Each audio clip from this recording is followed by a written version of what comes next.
Today's episode of Chicago Bears Now is presented by True Classic. Get 25% off at trueclassic.com/chat with promo code chat. Love their golf polos and all their other gear as well. It's True Classic. Upgrade your wardrobe. All right, we got a Bears Rumors Roundup to get into. 3 topics for you guys here on a Tuesday. Should the Bears sign Jimmy Garoppolo? And you're thinking, Jimmy Garoppolo? He's under contract.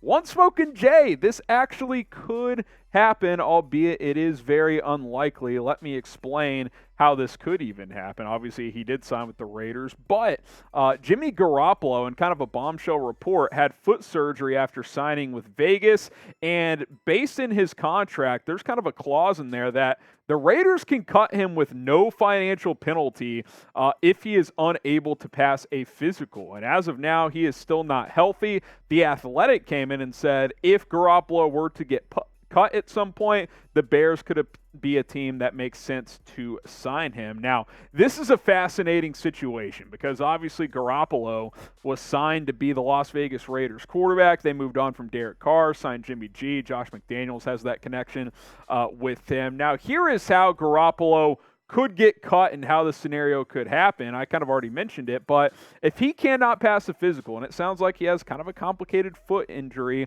that required a surgery that he's still recovering from, the Raiders can release him with no dead cap penalty. If they just decide, you know what, we're not going to do this, they can cut him with no penalty. So that is very much a possibility. Now, I don't think the Raiders will do that, but what if they go through training camp, Garoppolo's not out there? What if a preseason game or two goes by and he hasn't gotten out there, and they're like 2 weeks before the season, they're like, Jimmy Garoppolo has had no reps with these wide receivers whatsoever, and what if they're like, you know what, we're going to tank, we're going to cut Jimmy G, start Aiden O'Connell, a 4th-round rookie, and draft Caleb Williams next year? Could a team like the Bears sign him as a backup to Justin Fields? What do you guys think? If he were to become available, would you sign Jimmy Garoppolo, Arlington Heights native, by the way, to be the backup to Justin Fields? Type S for sign or type P for pass. Fascinating scenario if this were to happen. Let me know if you'd be interested in doing it down in the comment section below. Now, Vic Tafur and Tayshaun Reed kind of combined to do this article about this Jimmy Garoppolo situation, and here's what they had to say when it ties into what he could do if he were to get cut. He says maybe Garoppolo could go back home, be an insurance plan for the Bears and Justin Fields, or maybe the Dolphins add him because of his familiarity with former Niners assistant Mike McDaniel. Now, you look at the QB depth chart, obviously Fields is your starter, and that would still be the case with Garoppolo, but P.J. Walker is your backup, Nathan Peterman, Tyson Bagent. So, a couple things to consider. One, P.J. Walker stylistically, in terms of if Fields were to get hurt, obviously fits better, right? He's mobile. You can do some of the QB run stuff with him that obviously Garoppolo can't do. But let's be honest here. While Jimmy Garoppolo may not be an ideal backup stylistically, one, he knows the system, playing in the Shanahan-style offense for several years, and two, he's much more proven than P.J. Walker. If he got cut right before the season and you could get him for dirt cheap, I would be interested. I'd be lying if I said I wasn't. Like, what if you could sign Jimmy Garoppolo 2 weeks before the season for $3 million? You're telling me you wouldn't do that if the Bears still have $20+ million in cap space by then? I would consider it, and that's no slight against P.J. Walker. Maybe you still keep him around, but if you're in playoff contention this year and Fields has to miss a game or two, would you rather have Jimmy Garoppolo out there or P.J. Walker?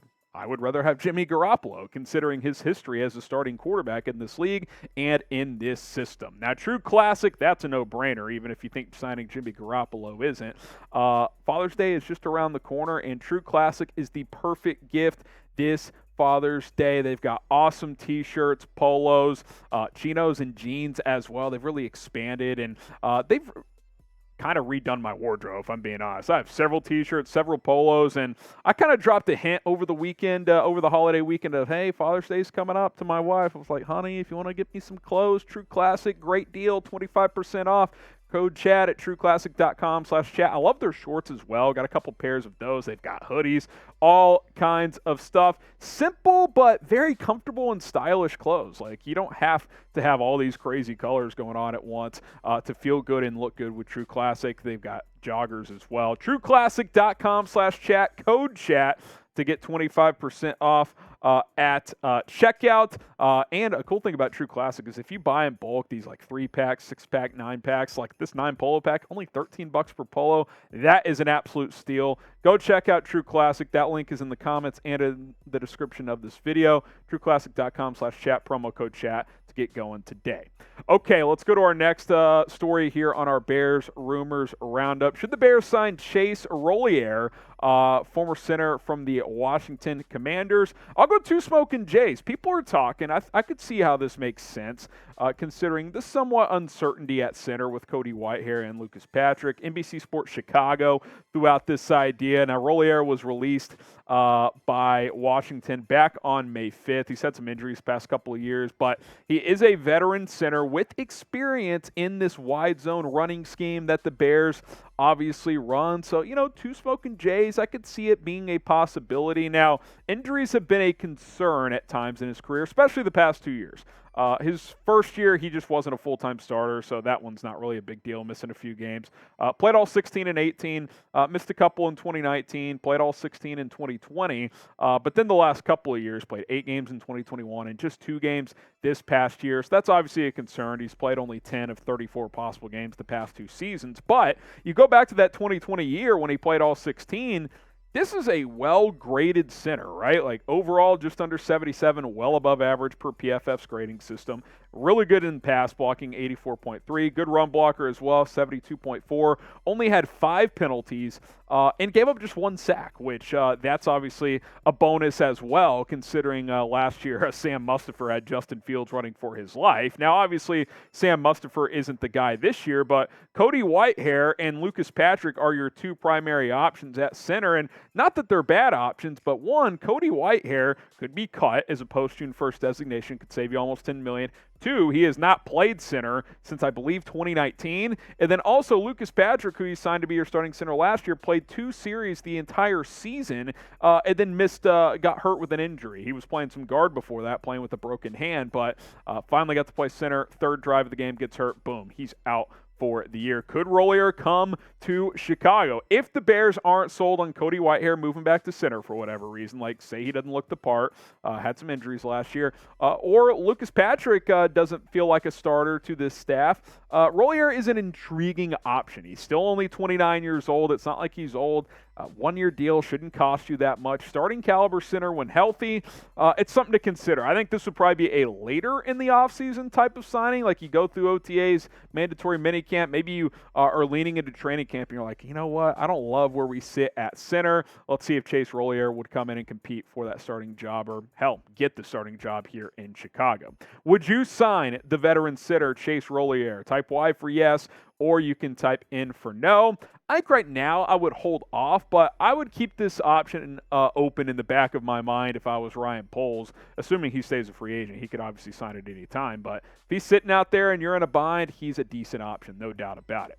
Now, Bears offseason coverage on the daily can be found right here at Chicago Bears Now. We're bringing you videos on a daily basis, weekly live shows as well, every Tuesday, 4 o'clock Eastern, 3 Central Time. So hit that subscribe button. Don't miss out here on Chicago Bears Now. We will continue to plug out videos on a daily basis.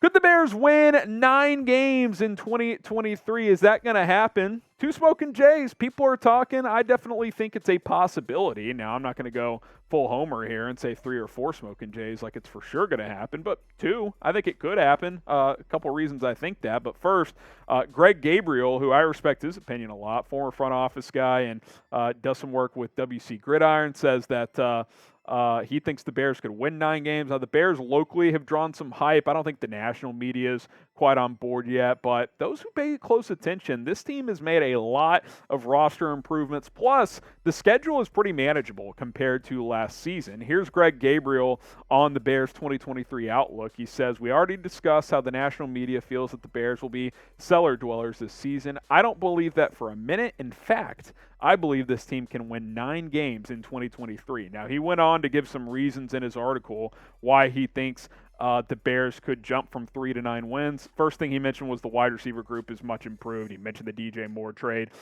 Chase Claypool with the full offseason. He thinks that even though the fan base is kind of down on him, now that he's got a full offseason to really get the playbook down and get in sync with Justin Fields, that should help. Obviously, they added guys like Tyler Scott as well. Also mentioned the offensive line group being stronger. You draft Darnell Wright, whether it's Cody Whitehair or Lucas Patrick at center, those guys are both upgrades from Sam Mustipher.